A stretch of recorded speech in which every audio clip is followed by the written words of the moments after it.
চাকৰি নকৰে হেনো। মা বৌ মোৰ ভোক লাগিছে। আনিছো ৰবা।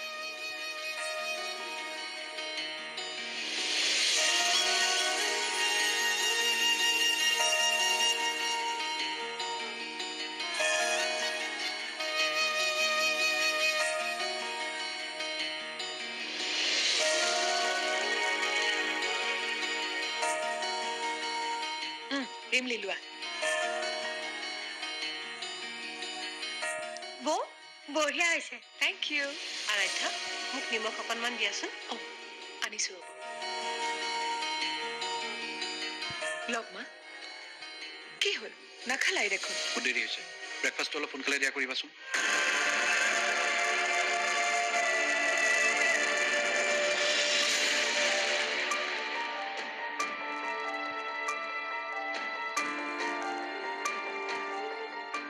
আৰাধ্যা তুমি কি সিদ্ধান্ত ললা? চাকৰি নকৰাৰে সিদ্ধান্ত ললো মা।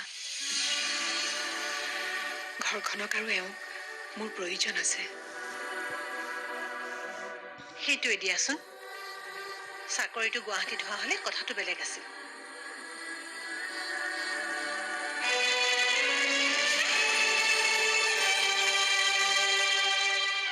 ৰিমলি তুমি কফি খাবা ন? আনিছো ৰবা।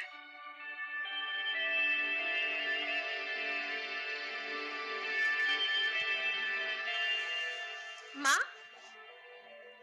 5 লাখ কেণ্ডিডেটে পৰীক্ষা দিছে।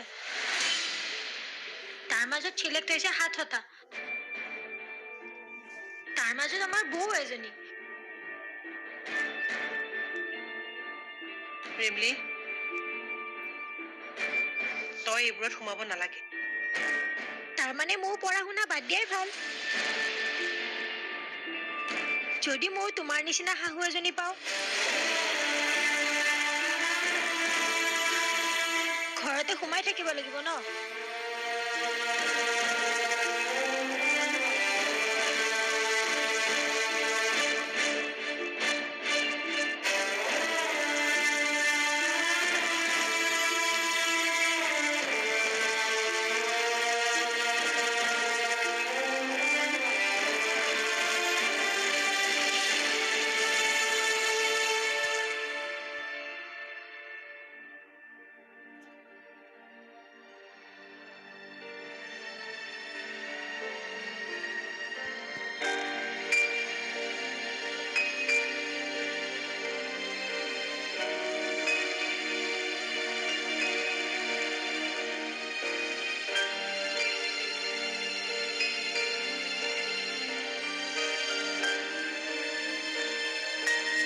আপুনি কিন্তু দোকানলৈ আকৌ এবাৰ যাব লাগিব। কিয়? আপুনি কোৱা নাছিল জানো এইবাৰ ছোৱালী ঘৰলৈ গলে নতুন চাৰ্ট পিন্ধি যাম বুলি? পাহৰিলে নেকি? কাইলৈ আমি আৰাধ্যাহঁতৰ ঘৰলৈ যোৱা কথা।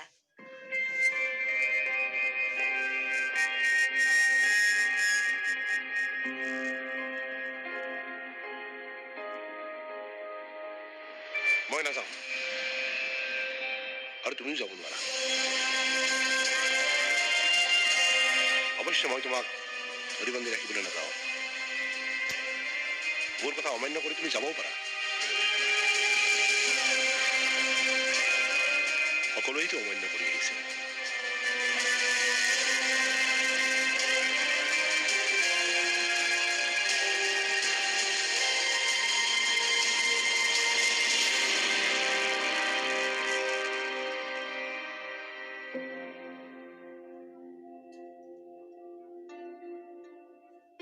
কোৱা।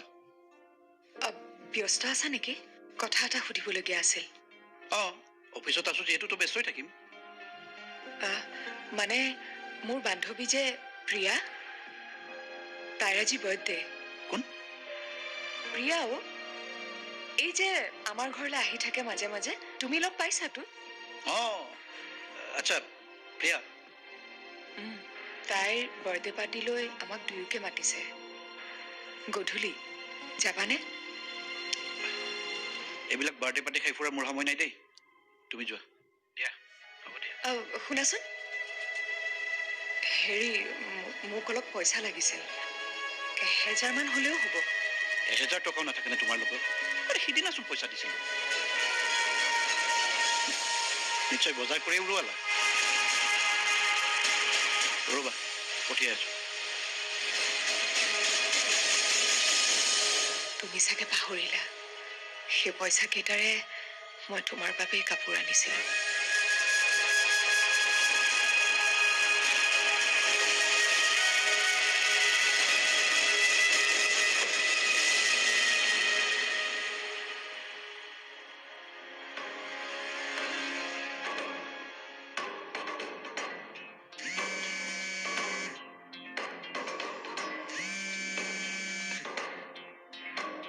চাহ লওক মা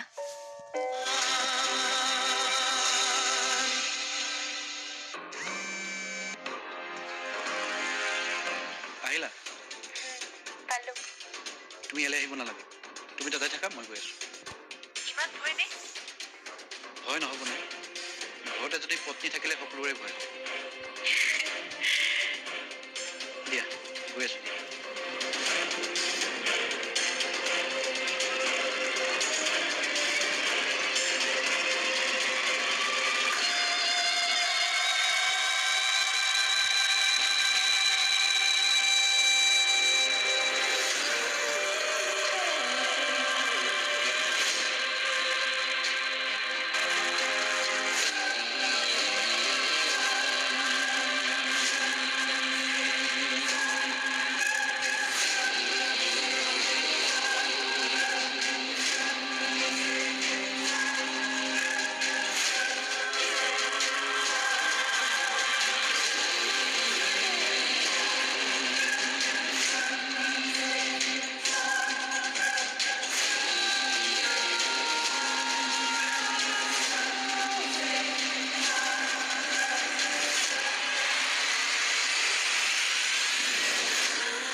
হেপী বাৰ্থডে থেংক ইউ কি লাগিব তোমাক কোৱা তুমি মোৰ কাষত আছা মোক আৰু কি লাগে কোৱা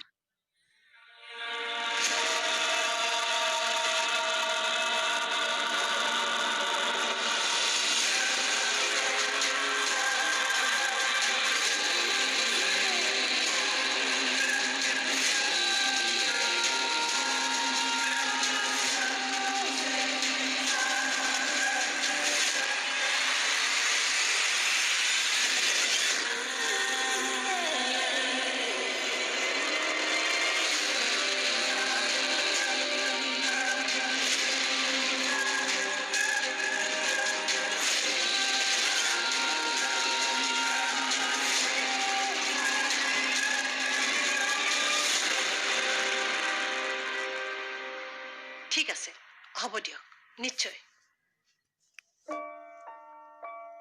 চাহ লওক মা মা জানানে কি যে হ'ব নহয় এই মানুহবোৰৰ সমাজখন যে কলৈ গৈ আছে কি হ'ল মা শিক্ষিত মানুহৰ ঘৰতে বোৱাৰী নিৰ্যাতন আজি মহিলা সমিতিৰ মিটিং আছে আমি প্ৰতিবাদ কৰিম আমি জনা বুজা মানুহখিনিয়ে যদি প্ৰতিবাদ নকৰো কোনে কৰিব কোৱাচোন? মোৰ ৰাতি আহোঁতে অলপ পলম হ'ব পাৰে। তুমি থাকিবাতো ঘৰত? আছো মা।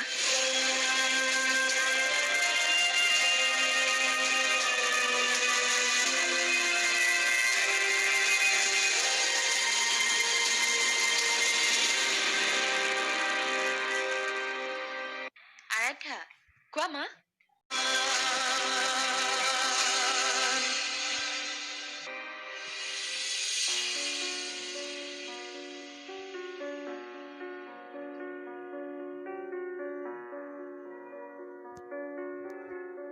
পাৰ্মিশ্যন ৰিজেক্ট হ'ল ন?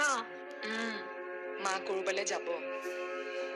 মা কৰবালৈ যাবৰ কাৰণে তুমি যাব নোৱাৰা। তোমাৰ দাদা অফিচৰ পৰা আহিলে ঘৰততো কোনোবা থাকিব লাগিব। কিয়? দিনটো কষ্ট কৰি আহে, ঘৰত চাহ দিয়া মানুহ এজনো যদি নাথাকে। দাদাই চাহ একাপো বনাই খাব নোৱাৰিবনে? তোমাৰতো পাৰ্চনেল লাইফ এটা আছে।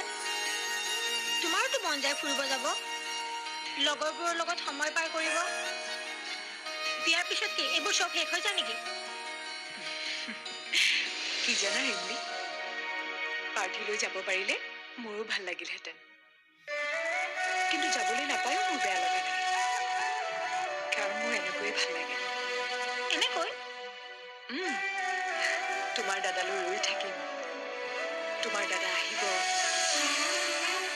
মই চাহ বনাই দিম, চাহ খাব, মই কাষত বহি থাকিম, কথা পাতিম। মোৰ জীৱনৰ আটাইতকৈ ভাল লগা মুহূৰ্তবোৰ এইবোৰেই।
ই আকৌ মোক কিয় ফোন কৰিলে?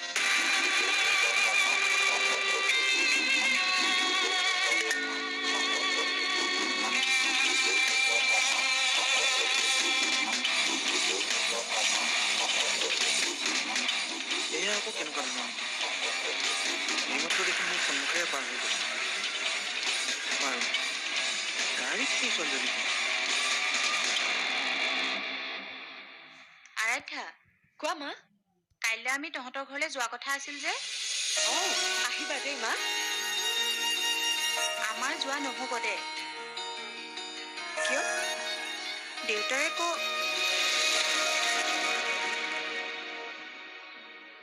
দেউতাৰে তোৰ সিদ্ধান্তটোক লৈ বৰকৈ অসন্তুষ্ট হৈ আছে অ'।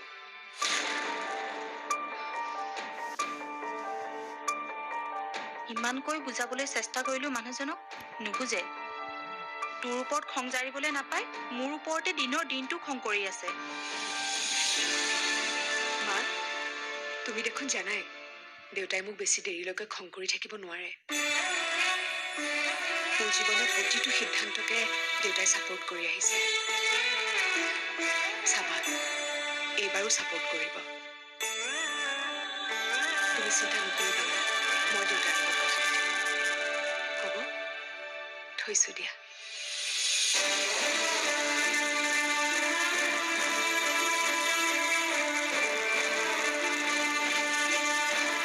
তুমি বাৰু মোক কিবা বেয়া পাই আছা নেকি?